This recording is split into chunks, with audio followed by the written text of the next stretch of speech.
আজ শুক্রবার, ছুটির দিন। সকাল থেকেই ভাবছিলাম কি করা যায়।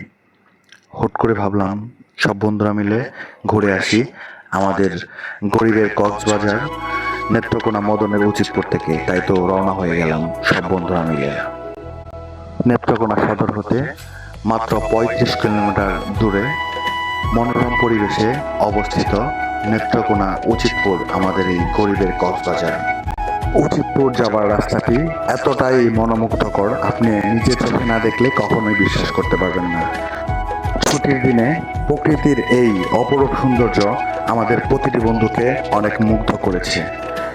আমরা দেখতে দেখতে প্রায় অনেকটা কাছাকাছি চলে এসেছি আমাদের সেই গরিবের কক্সবাজার উচিতপুরের কাছাকাছি। যেহেতু এটি একটি দর্শনীয় স্থান, তাই সর্বপ্রথম আমরা এখানে আমাদের বাইকের নিরাপত্তা নিশ্চিত করলাম। এই নির্ধারিত স্থানে আমরা বাইক রাখলাম এবং প্রতিটি বাইকের জন্য আমাদের দিতে হলো ৩০ টাকা করে। পুরের এই জলরাশি উপভোগ করার জন্য এখানে রয়েছে হরেক রকম নৌকা।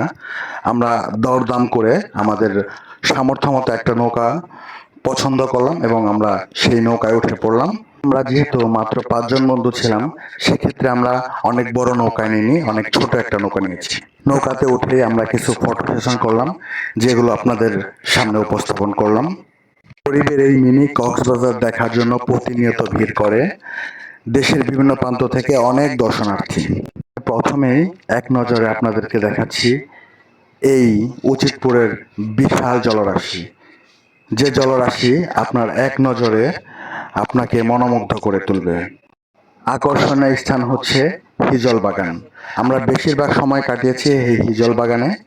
আমরা এই হিজল বাগানের কিছুটা অংশ বিশেষ আপনাদের মাঝে শেয়ার করছি।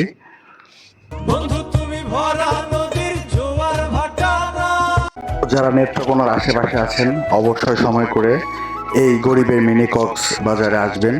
ইনশাল্লাহ আপনাদের মন ভালো হয়ে যাবে। নেত্রকোনা জেলার এরকম দর্শনীয় স্থান সম্পর্কে জানতে আমার চ্যানেলটি সাবস্ক্রাইব করুন এবং আমার পাশে থাকুন। ধন্যবাদ সবাইকে।